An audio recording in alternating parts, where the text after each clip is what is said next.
I don't know how much time had passed, and he's calling for me. I am not answering because I do not know what it is that's calling me. I'm like, I think it's Sure. him, but I was petrified. And he comes up the stairs and he's like, Heidi, you in that bathroom? And I'm like, I could barely like squeak out a yes. I was just so frozen in fear. And he's like, open the door. And I opened the door like, and he's like, what are you doing in here? And I'm trying to tell him what happened.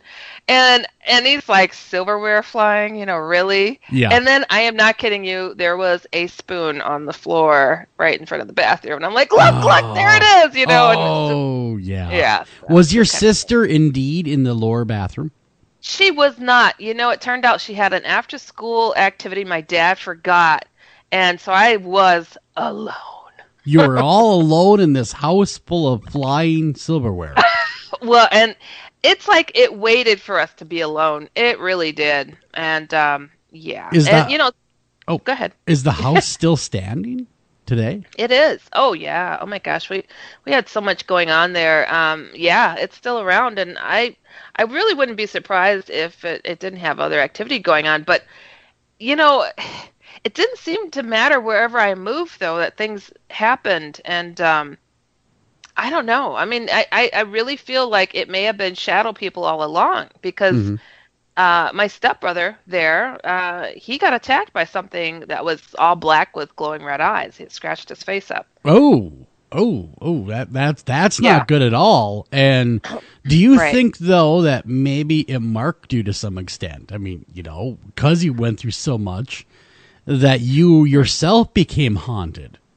Oh, I don't think I'm haunted necessarily, but something runs in the family where we're a bit more sensitive to seeing things, because myself and my two sisters have seen a lot of different things, especially my younger sister.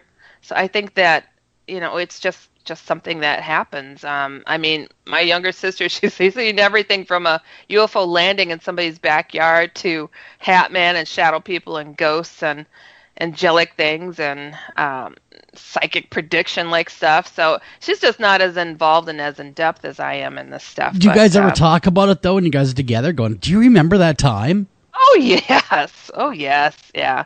Oh yeah. She recalls quite a bit. But she was younger than me, but she recalls enough. But I mean, even day to day, she may get something here or there that reminds her that we're not a normal family. Well, So, yeah. Yeah. So there you are. You're dealing with all that stuff, and you grew up, obviously, because you're here talking with us. And did that make you want this? That had to have obviously made you want to find answers, what it was and how it worked.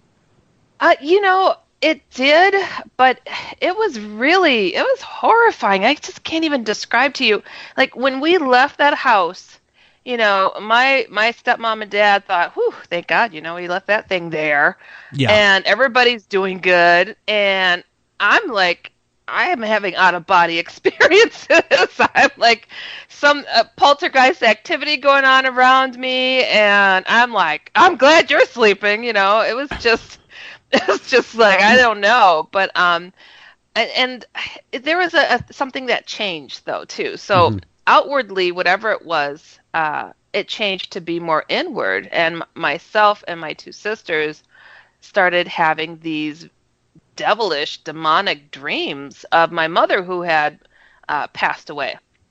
And we didn't realize that we were all having these same dreams, because we sure weren't talking about that part, because it was like, ooh, who wants to think and remember their mother in that capacity being, horrifyingly demonic, attacking. And it turned out we're sharing the dreams, like seeing each other in these so-called dreams. So wait. Yeah. Now, is there a possibility you were having an out-of-body experience, each and every one of you at the same time, being drawn into that one reality? That's a good way to look at it. I think it had to have been, because, I mean, especially with myself and my younger sister, I mean, talking to her about the dreams and like, God, this demon mom came after me and had me cornered, and this happened. And she's like, I was there. I saw that. And I was running in this direction. I'm like, Yes, you were. So it's like, how could we share in the same so-called dream? So Yeah. whatever it was still working on us. And I mean, we had those dreams for a very long time. I believe my younger sister still is. So, Well, that's scary. I mean, if she still yeah. is even to this day, that's gonna be hard on her. Oh, yeah, not a good feeling. That's for sure. You know. Do you see a connection between all these? I mean, I know you mentioned kind of in passing that maybe this was a shadow person, or did you say Hat Man?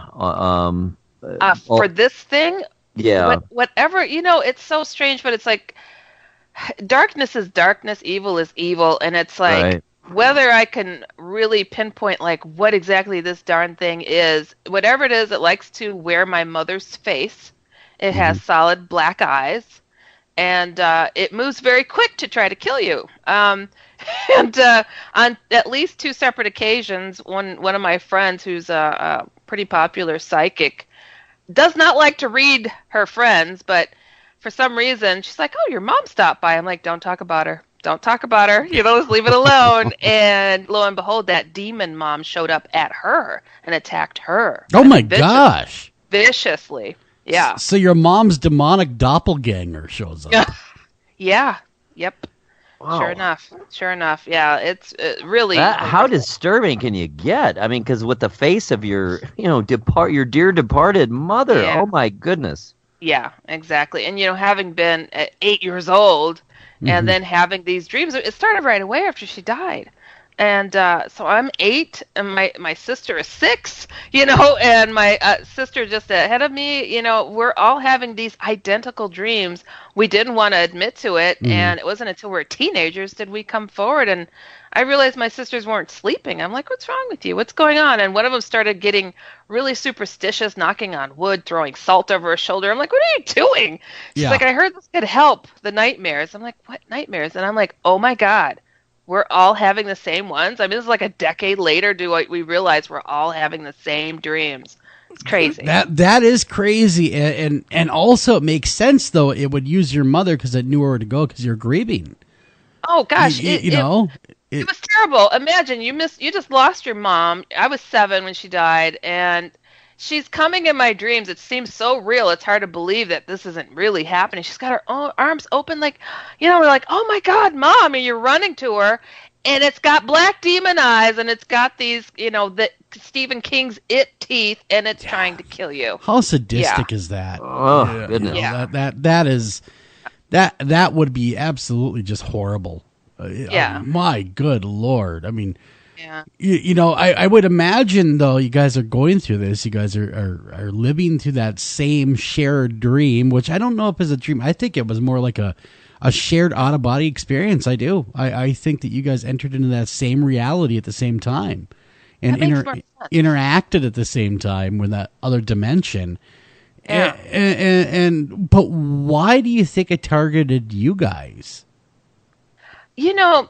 I think it's very much falls into the same realm of, how can I say? It's like I had military abductions. I'm like, they knew before I knew how involved I would get into this stuff. And whatever this negative thing was, it knew I was going to go deep into this stuff and may actually help people. And I think that it was planning ahead and trying to slow and stop that in any means it could, in all honesty. So it's like, I don't know. It's like, even when I hear and get these letters from people saying, "Wow, I see the Hat Man every night. He's trying to choke me out. He's trying to kill me," and all this stuff. I'm like, wow, you must be one heck of a prize that he's working so darn hard.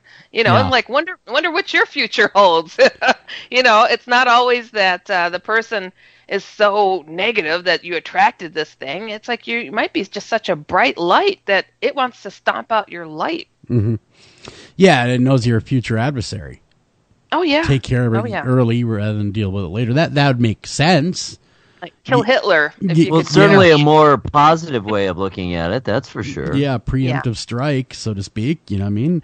But that's this crazy thing. Now the shadow people have become an absolute worldwide phenomena.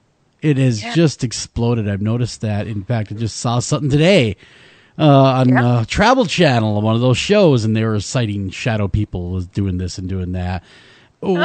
it's really seemed to come into the zeitgeist. Does that ever kind of make you bother you a little bit? Because you are the person that did find it, right? We all know that, but they never cite the source. These shows, no, they don't. It's kind of surprising to me because I was fighting tooth and nail to be taken seriously first off, and instead of being told that. Oh, that's from Babylon 5. Ooh, the shadows are coming. I mean, literally, I would be at conferences and I heard that sometimes. And it's like, I never would have expected it to go in the way that it has and exploded. Otherwise, I surely would have trademarked it from the start. Right? Yeah, TM that thing.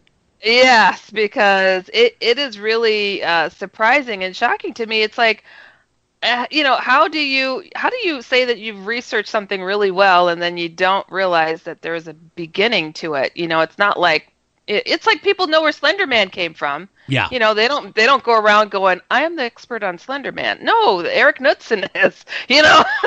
Yeah. He's the contest guy that from Something Awful. Yeah. He is. Yeah, and if somebody else sits there and says, no, it was me, it's like, it's so bizarre. And, I had my book copywritten in 97. I wrote it in 97. I had it copywritten in 2000. I did the poor man's copyright like before that, but that's not really acknowledged so much. I was in college. What can you do? Yeah. Well, yeah. 21 years ago, you wrote about it, and that really predates anyone else talking about it. Oh yeah. By a mile. Yeah. And so where do they come from, though? I mean, you're the person to ask. Yeah, how did you formulate? Give us you've given us some background, certainly, of your life. How did you formulate, your assessment and gather your knowledge about shadow people and the Hat Man specifically? Well, it's so weird, having the haunted past that I did, and I had also witnessed many UFOs, and I don't, and having the out of body experiences, and I'm like, my God, what is going on in my world? And then because I had seen these unbelievable UFOs, I joined a paranormal UFO discussion group. It actually was more of an alien abduction UFO experiencer group, and I had never been abducted or anything like that, but I joined this group, and when I joined this group, I started getting harassed by what I now know to be government people, and it's so strange to say, but I think it kind of stirred the pot that because I joined this group, I started having more experiences of like an alien sort. I've always connected shadow people to be more alien related than people immediately recognize, I guess you could say. And so myself and my college roommate, who was highly religious, she was Pentecostal, didn't believe in anything outside of a straight and narrow Bible. I mean, just on that. And she and I had an encounter with an alien being who, and mind you, we're having like shadow people experiences in the apartment.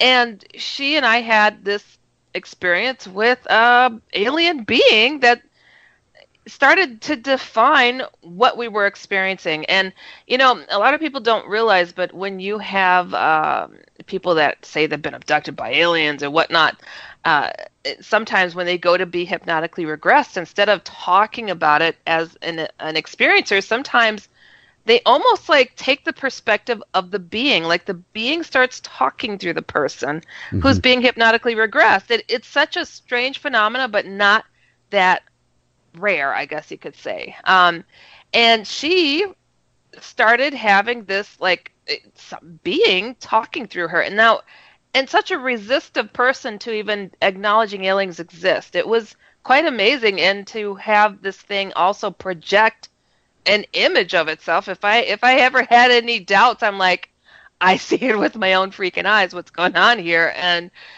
for like, I guess you could say like being able to read what I'm thinking and things like that. It was so bizarre. But that is how I got a lot of the information that I did in regards to these shadow beings that still holds true. And other researchers that have now, taken the topic on, they're like, oh my God, it is related to aliens. So it seems so far-fetched, but again, I categorize evil and good. It's like these negative beings